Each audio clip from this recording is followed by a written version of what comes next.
A quick hello to everybody. A lot of folks here who I don't know, a number of folks who I do, but hi, I'm Josh, and I own the company joshmia.com. I'm a marketing consultant. We're going to walk through a fair amount of content today. So I will share my screen and we are going to get rolling here. There's a lot to cover, actually. Okay. Can everybody see my screen? Should be a set of PowerPoint slides. All right, great. Thanks, guys.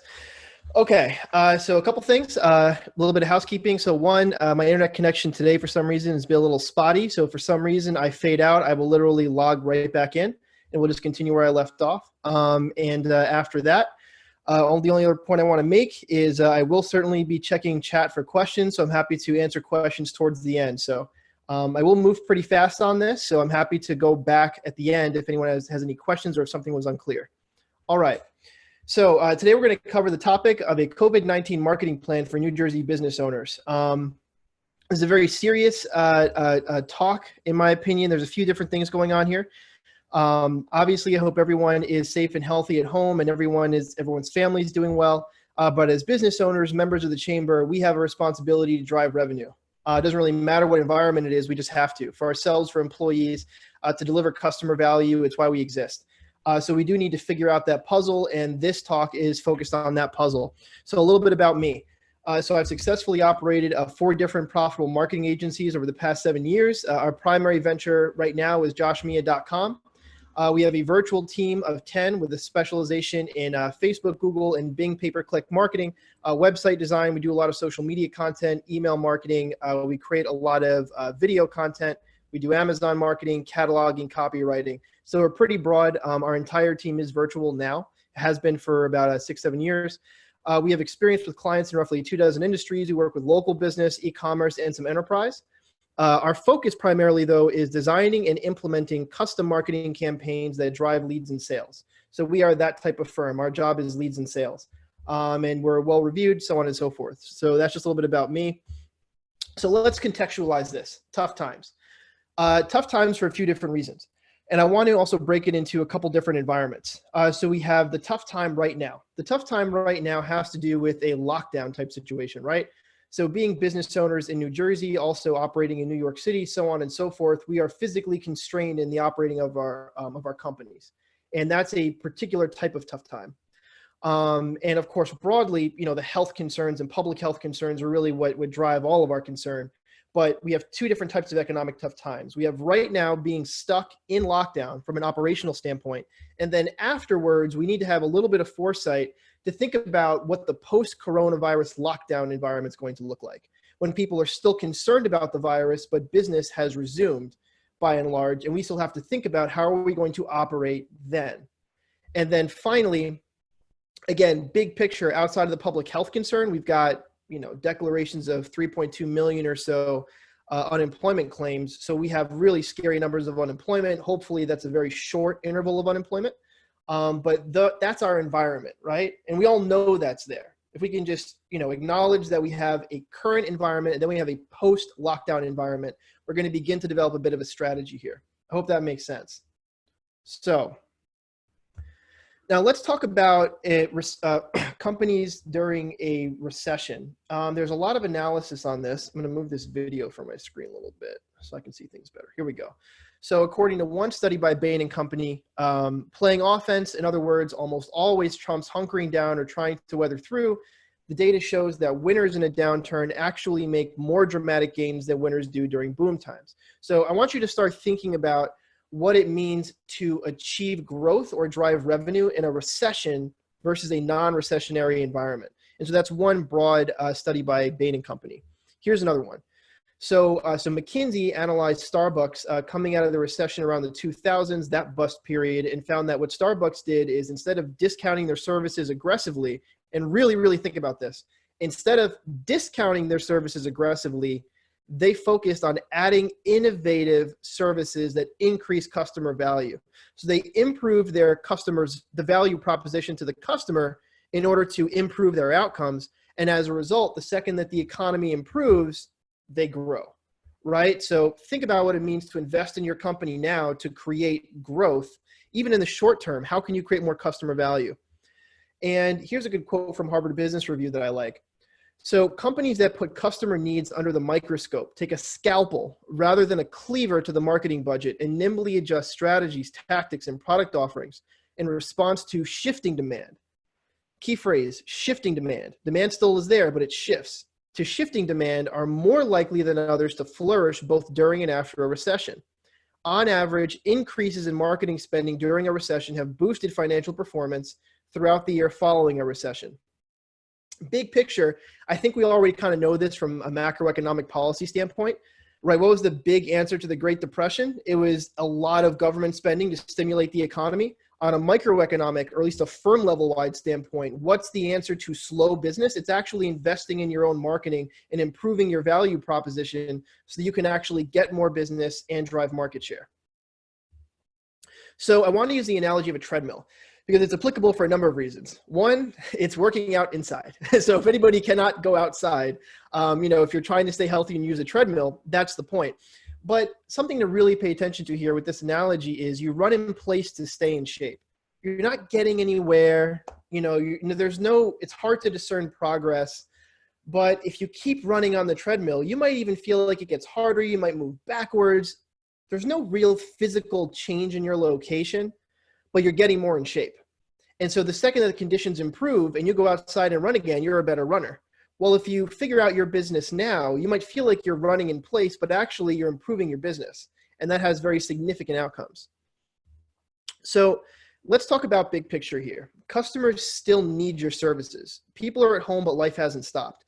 And this is, again, going back to that phrase, shifting demand. The economy is doing very poorly in a lot of respects, but the basis of our businesses is delivering value to customers. So you have to really ask yourself, do people no longer value the things they previously valued? If the demand is still there, we have to ask ourselves, how can we tap into the demand? And so let's revisit the concept of what customer value is. Customer value lives at the intersection of your offering, what the marketplace has to offer, and what customers need, right? So at the intersection of that, you have your value proposition. And so I want to take a moment and just kind of think about this. Where's the opportunity now? And I'm not posing the question from, an opportunistic environment. You have to drive revenue. You have to be thinking proactively about your business.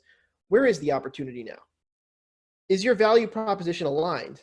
Does it make sense? I mean, have you really thought through what it is that customers value about what you have to offer? Because if you have, then you've probably identified demand because people are still there who are looking for help. And we're going to talk about that in a lot of contexts now.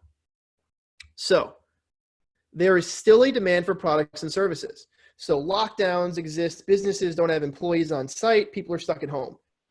It doesn't mean there's a lack of demand for everybody's services necessarily, right? We may have to innovate on how we deliver our services.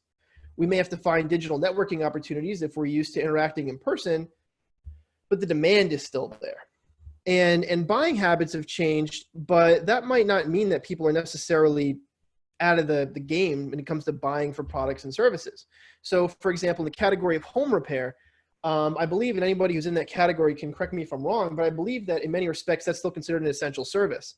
Consequently, folks are at home, they're paying attention to their home. It's probably a good time to get repairs done if people are safe, if home providers are safe. But the bottom line is if you're a home service provider, people still need to get that kind of work done. If you're in the financial assistance category, boy, is there a market for you. I mean, the stimulus package creates lots of interest in how to get things done. CPAs are sorely needed across the board. People need loans, right? I mean, if you're in legal services, this isn't very funny, but it's true. Since everybody's been home, there has been a spike in demand for divorce lawyers. So if you are a divorce lawyer, I assure you, this is the time for you to market. Beyond that, if you sell insurance, the insurance market has been tremendously successful if you figure it out. People are looking to cut costs, save money on insurance, protect against liability. Everybody's thinking about risk right now. It's a very good time to be in insurance. If you offer anything to shop, this is a great time to be in shopping if you figure out how to sell your products, right? Websites that sell products are very much in demand right now because people are shopping at home. And so these are, again, shifting demand, right? Demand is there, but it shifts a little bit. So you want to meet customer demand. How can you make the most of the current environment? Well, one, virtualizing your services. Assuming there's still a need for your service, and there is, your question to yourself is, how can I virtualize the delivery of my service? Can I sell advanced bookings? Right, that's a way to drive revenue. Can I coordinate logistics differently? Right, so can I partner with a delivery service if I'm a restaurant? Can I partner with someone else to just get my product out there? What other ways can I find to provide commerce? There are a lot of different ways to provide commerce. There's lots of ways to make money online, period. You can communicate with your clients and community through social media, emails, and a website. Content itself has value. Selling content has value. Be transparent with how you're still able to help clients, right? A lot of folks don't even know that you're available. We'll talk about that in a moment. But simply letting people know that you are available matters. Pivoting your message to be current and positive while still being sensitive is also very important. So there's really a lot of things that you can do to meet customer demand. You just might have to troubleshoot your way through it to make it relevant for these times. Does that make sense? Hope that's making sense to folks. Great. I appreciate the head nods. The video actually does tell me that things are making sense. So demand for B2c businesses. Again, demand is significant, right? So accountants that are used to meeting people in person, you can't do that right now. But you don't have to feel ashamed about it. Nobody can meet in person. So instead, you have to think about how you can virtualize your service. And then how can you market service during tough financial times? Because the reality is, and hopefully you guys are seeing this, there are a lot of resources out there to help people financially right now.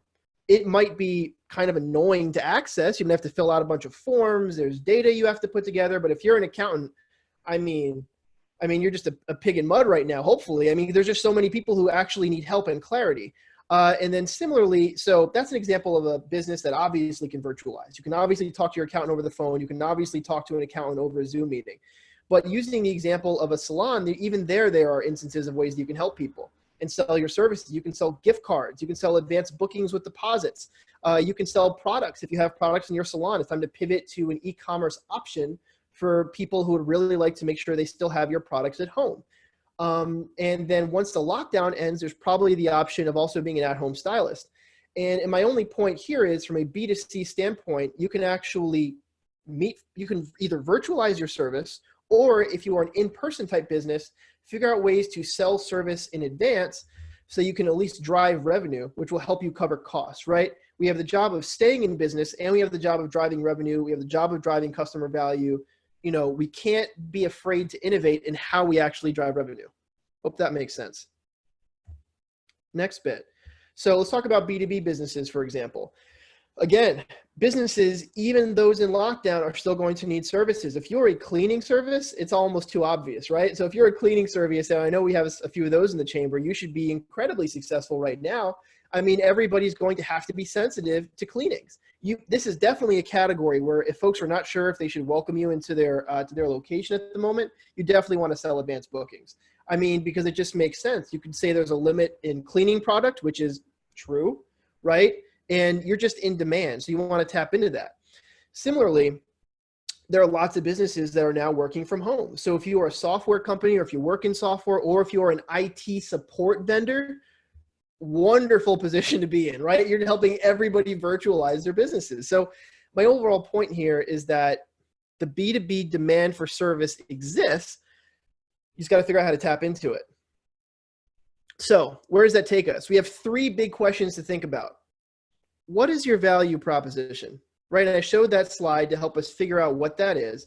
It's the intersection of your offer, what the market has, and what your customer needs, right? What's your value proposition? If you're really, really strong on what your value proposition is, then I shouldn't need to convince you that that demand exists for your services. How are you delivering your service now, right? So not like a month ago, but how you actually deliver the service now. The delivery has changed. But if you figure that out, you now have a value proposition and you have a service you can actually get out into the marketplace. And then finally, are you getting the word out? Are you getting the word out? Do people actually know that you're out there, you're available, you're open? And we're going to talk about some components of that issue in a second. So I'm looking for a few head nods. Does this make sense? Does this make sense? Okay.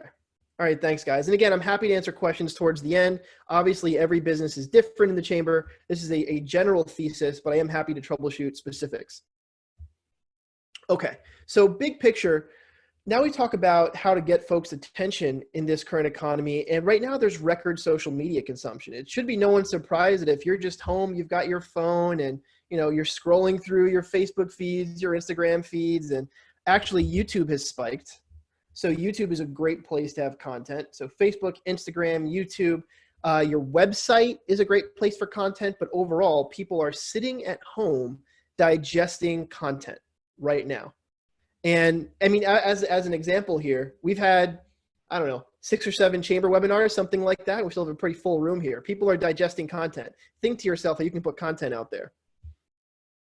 And so what's going to stop people from actually calling you?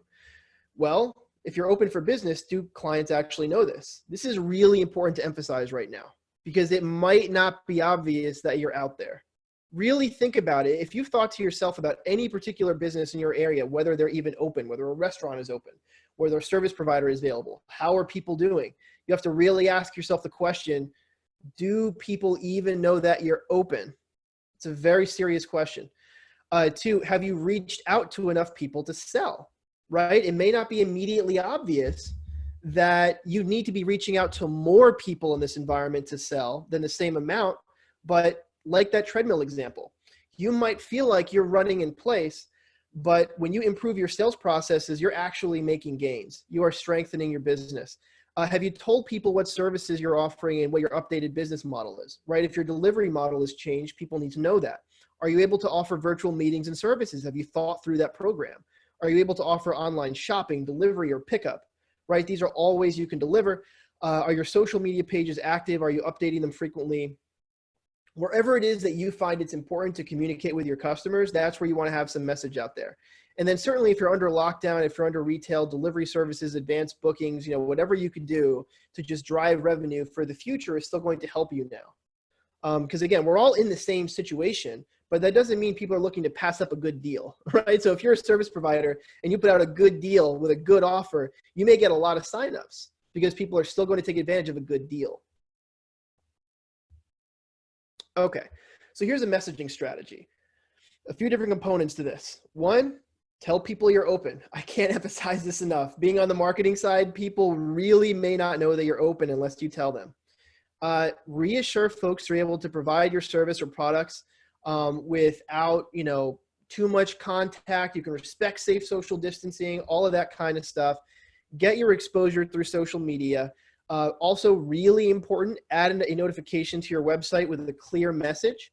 So where are some locations where you're going to post messages? Your website, email is going to be very, very important actually, because you can send emails for free and you probably have a way to reach your current customers, and we're all experiencing the same pain. So if you can contact existing customers via email, that's attention you don't have to pay for with people who are going to really value that you reached out to them. Google, Facebook, Instagram are also very, very valuable. So again, big picture, does this make sense? Bits and pieces? Okay. All right, so you're probably confused in terms of what to say. So fortunately, we did put together a COVID-19 messaging kit. It's free for everybody on this presentation. So if you're interested in the messaging kit, just go ahead, please send me an email with the subject line messaging kit and what's in it. So basically, 2 things are important that are inside the messaging kit. 1 is a template for how to think about the email message to send to people. So again, if you're going to send an email message out to folks, what should be in it? How would you structure it? Similarly, a pop-up on your website. I strongly encourage pop-ups on websites. If you make it an embedded part of your website, that's okay, but pop-ups are built for pattern interruption. That means someone's going to land on the website, they're going to see something different, they're going to read the message, and then they're going to exit the message and be focused on your core value proposition again. So I think a pop-up message is actually quite valuable right now. So again, if you'd like help with this, just send me an email. Next. So I want to talk about a social media strategy that makes a lot of sense for these particular times. I think this is a good idea generally for any location-driven business, but it's very relevant right now. So a 10-mile domination strategy on Facebook. What's that mean? Well, ads are cheaper right now. Attention is cheaper right now. So you want to make the most of it. If you can create an appropriate ad and simply have a reach objective set to that ad with roughly a 10-mile radius, you can actually stay top of mind for folks in your space. And I can guarantee you, because I'm seeing this all the time, lots of advertisers are pulling back. So if you execute a strategy at all, you may actually get mind share. Forget market share for a minute. You might just get flat out mind share. People are going to be thinking of you in the local area for your service because you're proactively reaching out to folks. It doesn't necessarily require huge budgets either, but it is a strategy for being in touch with folks. And if you put this together in a kind of a full form execution manner, you're actually going to track the results of your campaign to the point where you're knowing how many emails you get, how many leads you get, how many phone calls you get, and that will allow you to continue the campaign because you know you're driving revenue. But I hope it makes sense. With so much social media consumption on Facebook and whatnot, it's a really good idea to saturate the market in your local area with cheap attention. And here are just some examples. Again, these are graphics, right? So if you're in the legal space, you know, a big bright ad. If you're in, let's say, a general business service space, a bright ad. If you're in the restaurant space, a bright ad. Everybody's already feeling really stressed. If your business is able to put out a positive, robust message that you're open, available to help folks, you can really cut through the noise. So what's the overall strategy look like? These are all the components that I think make sense in this environment. One, maximize your pay-per-click strategy. Spend your budget. So what's that mean? Pay-per-click in reference to Google, Facebook, Bing, what have you, but Google in particular, because let's say, just going with the accountant example, if someone is looking for an accountant in New Jersey, then you would want somebody to click on your ad every day of the week if you are an accountant in New Jersey. And so whether the economy is good or the economy is bad, if someone has a relevant search term in Google that is directly related to your service, would you absolutely want to get found for that right now? I would think yes. And especially if you're able to responsibly know the effectiveness of your pay-per-click campaigns, then every time someone is looking for your exact service, you would want that click. And so then, in terms of Google local services, that's a great place to advertise as well. That'll help you appear in the Google Map Pack, if you guys are familiar. If you look for any business in a local area, there's a listing of businesses that provide that in that area in the Google Map section. You want to be there. Keep your search engine optimization strategy up and running, so that helps your website or landing page or what have you appear organically in search engines. This is a very good time to be found organically because those are also going to be cheap clicks. Maximize your Facebook exposure because people are pulling back. Advertising is cheaper. So if you can be proactive, you can actually get in front of people. Email your contact list. If you are absolutely slammed on budget and will not invest in anything, then it's a good idea to send email for sure. Because you can make an email list of all previous contacts. Make sure that you send the proper message to the right contacts, and that can be tremendous for your business right now. Regular updates on social media pages. Your existing audience is present on the social media page.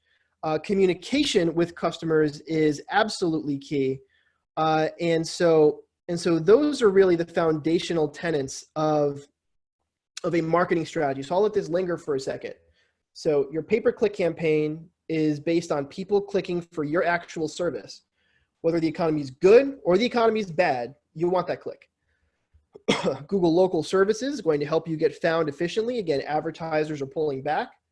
Being found organically on Google is valuable. Maximizing Facebook exposure is very relevant, especially when the attention is this cheap. Emailing your contact list is free, right? You can send one email, you could send 12. Don't abuse it, but the overall point is you can reach out to people.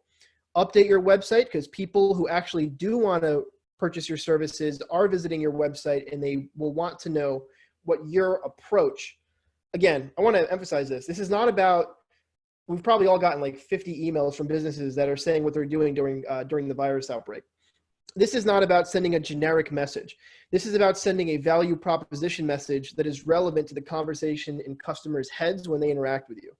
You're open. This is how you relate to the situation. You're sensitive. You've adjusted. You're available. So that's what I wanted to share today. I'm here to help folks. This is my actual phone number. You won't find it on my website. It's a different number on the website, but among the chamber, I'm happy to share it. You can call me. You can text me. We'll discuss a marketing plan. Also, I want to remind folks that if you're interested in the messaging kit, just go ahead and send me an email with the subject line messaging kit. There's a few different things that I think we were able to help folks with at this time. One, if you're having trouble positioning your product or service to figure out where you fit in the current environment, we can help you with that. If you're having trouble virtualizing your business and you want to figure out what that actually looks like, we can help you with that. As a business owner who's run my business virtually for the past 6-7 years, we have a lot to say. If you're looking to tune your message for the email, for the website, for your social media, we can help with that. And then finally, if you actually are looking for more leads and sales in a trackable manner, we can help with that.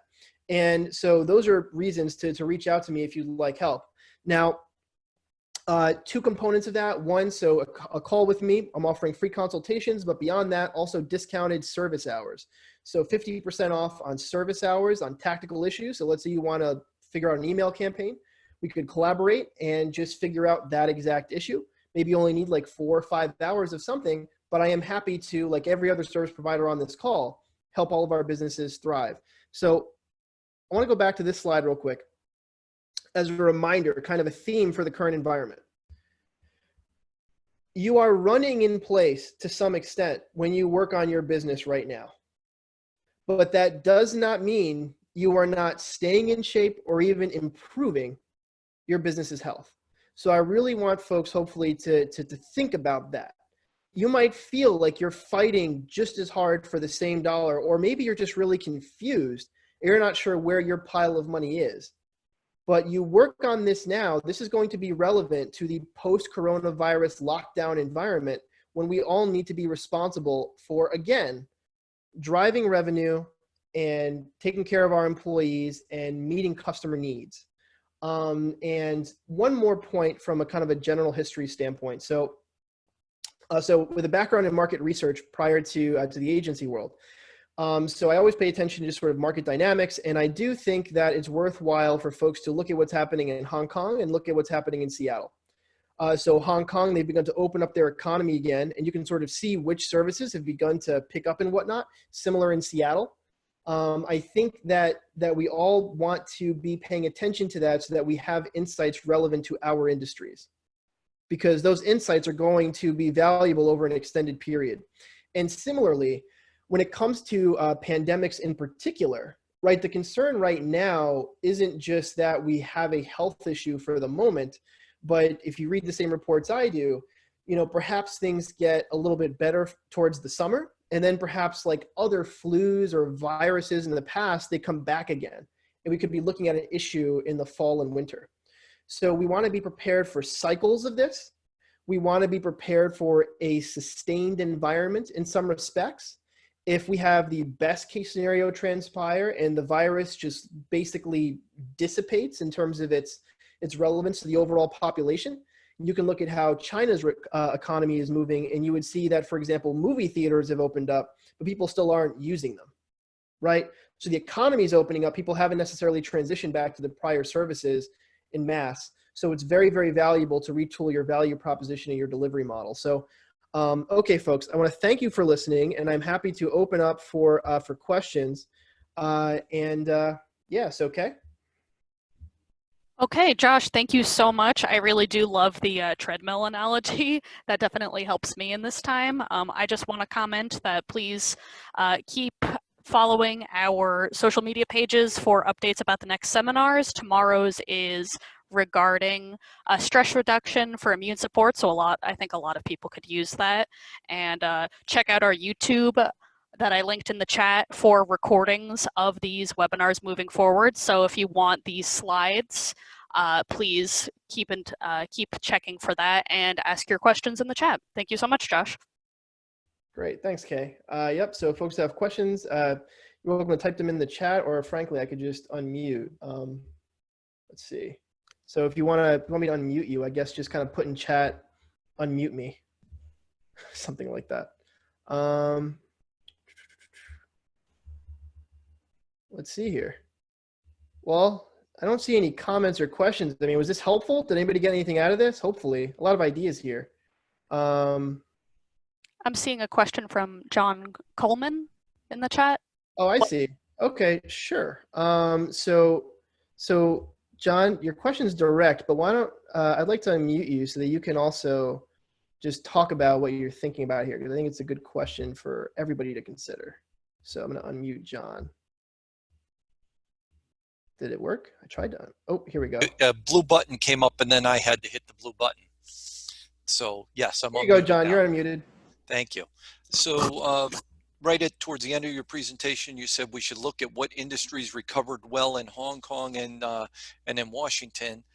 And I'm curious what industries or businesses did recover well in those areas, because I'm curious. You know, I can't imagine the travel and hotel industry is going to recover well, but what is our good future? Yeah, so there's a few points there, and actually, I'm going to stop sharing my screen for a second and then share another visual that I think could be really helpful for folks. This is going to be some market insight that is also going to be relevant to to us right here in good old New Jersey, the new epicenter of an epidemic. Who knew? Seriously. All right. One moment. This is going to be, I think, really useful for some people.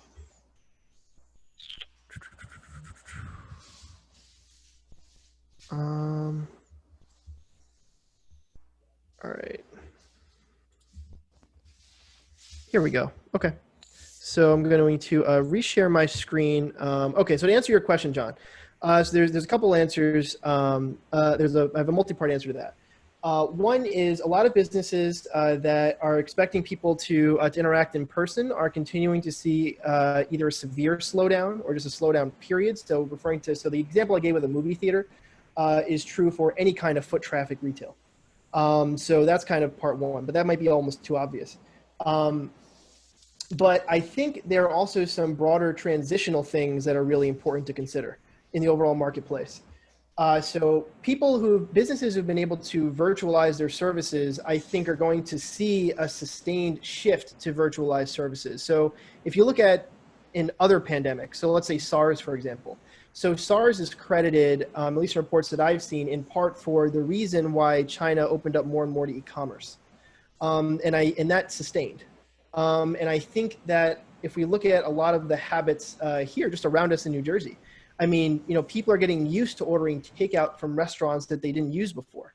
They may be used to using services like DoorDash or Grubhub or Uber Eats or any number of very large companies who are going to be, advertising delivery. Even fine dining. So I live in Summit. Even fine dining restaurants are offering takeout and delivery that never would have considered it before. So I think that that's part of what we're seeing in terms of what happens to businesses that do well or don't do well is how they've adapted to virtualization. But in terms of aggregate demand, I think this article is actually pretty interesting. So do you guys see my screen? It's a WordStream blog. Yes. Okay. So WordStream advertises a lot of different pay-per-click accounts. And one of the things I find interesting about this article is that it's about where consumer demand has moved and what's happened in terms of digital media for a variety of industries. And so one of the things you can see here is, big picture, one of the things that happened is that there might be a dip in clicks, but the cost per click in many cases has gone down in terms of advertising, but conversion rates have also gone down. So people are shopping, but it might take them longer to buy because they're not really sure what's happening in the economy. But in terms of which industries are seeing a lot of activity. So nonprofits and charities are actually seeing healthier conversion rates and ad impressions, right? People are very concerned about the public good. Health and medical have been performing quite well. So pharmaceutical supplements and medical supplies are performing very well. Business management services, right? For a lot of folks here, something to think about. If you have a relevant business management service, it should perform pretty well. Just looking at, again, aggregate data across what's happening. Finance is doing pretty well. So accounting, insurance. So personally, we work with a number of different platforms that are among the largest platforms in the world for generating leads in financial services. And so we generate leads for that platform, and we've seen significant improvement in performance for a number of campaigns, largely due to the confusion about financial services. Beauty and personal care is kind of tricky because A lot of it is driven by soap and hand sanitizer and that kind of stuff. I think we can expect that a lot of those kind of cleanliness-oriented services, taking care of yourself type services, should also perform quite well when lockdown ends. I know there are people in the chamber who focus on personal fitness, that kind of category. I think it's relevant to be aware that after, when the lockdown ends and people are still thinking about the virus, as they definitely will be, it's relevant to talk about the value proposition you have, which is boosting immunity, helping with cardiovascular health, helping with respiratory health, all of these different things which are going to help people of ages combat illnesses. People are looking to take care of themselves. On-demand media is valuable. So people have distanced themselves socially, but at the same time, if you have media that's available, they're consuming it. Right now we have 42 folks, just on this presentation, right? So think about, if you have on-demand media you can create, you can probably get attention. People have been sending gifts to each other. Mixed performance, real estate, not surprisingly, hard to go places. Home improvement, we've seen mixed, and even in our own campaigns. Furniture, mixed. Automotive, mixed. Retail, mixed, but e-commerce is moving in an interesting fashion. If you sell products online, Amazon has actually pulled back on their ads because they're focused on a particular category. So if you have the ability to deliver products, now's a very good time to make an e-commerce push. Training platforms are doing really well. Legal services are doing well enough. And then industries that have been destroyed, John, as you've mentioned, travel and tourism, it's going to take a minute. It's people are not going to be, just jumping right back into that. But at the same time, if you're I'll say two things about it that I think are interesting. One, there are businesses that are creatively adjusting their value proposition. For example, another chamber of commerce that I'm in, some of you folks might be in it also, the Suburban Chamber, has sent over a flyer from a hotel nearby where they've repositioned their rooms as a place to stay overnight to a place to work from home. Right? They have the ability to keep rooms clean. They're selling space so that folks can just get out of their homes to work as they change in venue. I think we can probably expect that travel and tourism packages will probably be at a nice, attractive discount for a while as soon as people, are back in the marketplace. So, so that's kind of industry trends related to us. And in terms of Hong Kong and Seattle, the stuff that they're reporting on, for the most part, outside of this digital media stuff that I think is a little bit clearer in terms of demand, foot traffic is slow. So anything foot traffic driven is slow, but it's coming back. It's just really, really slow. Other questions from folks? Questions or comments? John, does that help? Does that give any clarity? Josh, I wrote down this article. I'm going to read it closer. So thank you. My pleasure, man. Let's see, other comments, questions from folks. Anyone who would like me to? I have a question from Lois here. I'm actually not sure what that question. Lois, can I unmute you and you can clarify a little bit? I'm gonna press unmute here. Hi, Lois. Hi, how are you? Good. How are you doing? Good. We're all hanging in there. So what I asked that early on. So I was kind of curious when you said tracking. Where do you think is the best place to track? Are you thinking like Google Analytics, or are you just So for actual tracking, yeah, guys. So if you're looking to actually track the effectiveness of your campaigns, I strongly suggest two things. One is determine what you're looking to get out of the campaign, and then two, usually these days you want to track according to what are called events. If you use Google Analytics, or well, basically any platform, you can track conversions. So if you have a service business, you can change your phone number to a call tracking number, and that will allow you to assess how many calls you're getting from a particular place. We use a number of different services for that. CallRail is one. If you're curious, you can look at it on your own. If you're looking to track conversions on your website, I would also strongly suggest using Pixel. So you can use that either with Google Analytics or with Facebook or what have you. Take a little tracking pixel, a little bit of code, and you put it on a page or location on your website that would only be triggered if someone actually arrived there. So let's say someone uses a contact form. Well, then hopefully you would capture that as an event, and that would let you know that you have actually had positive activity related to sales and growth. Does that make sense? Yeah, absolutely. Thank you. Yeah, so Google Analytics is definitely good, but other platforms, but you basically just want to track events. I'm sorry, go ahead, Lois. I said, is that something that you are really proficient in?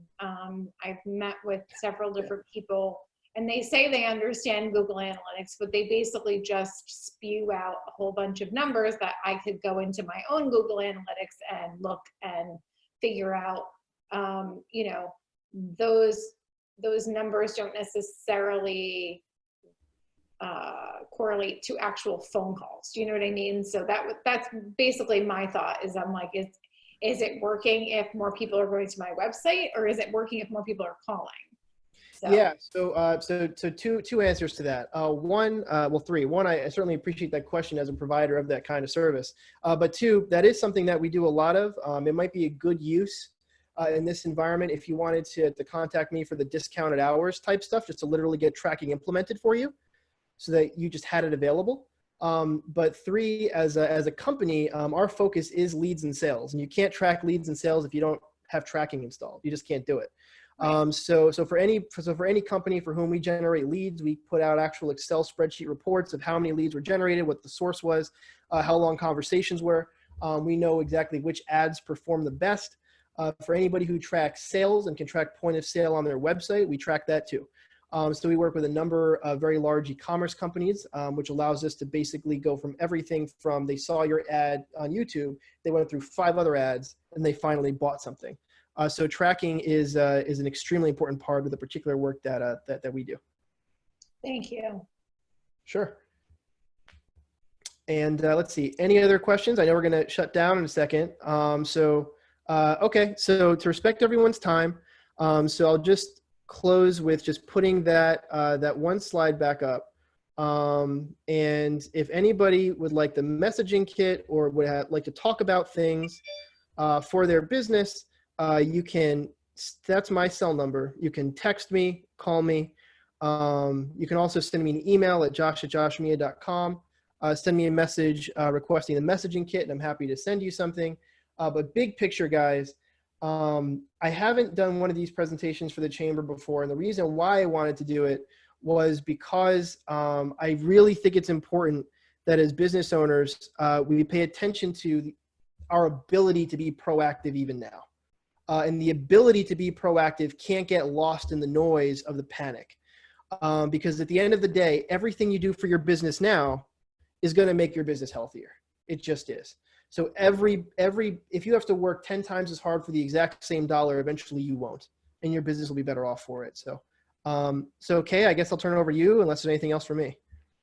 No, I think that's everything. Again, thank you so much. I think this is really great information to put out there, and hopefully I'll see you guys all at the next seminar. Bye, everyone. All right, take care.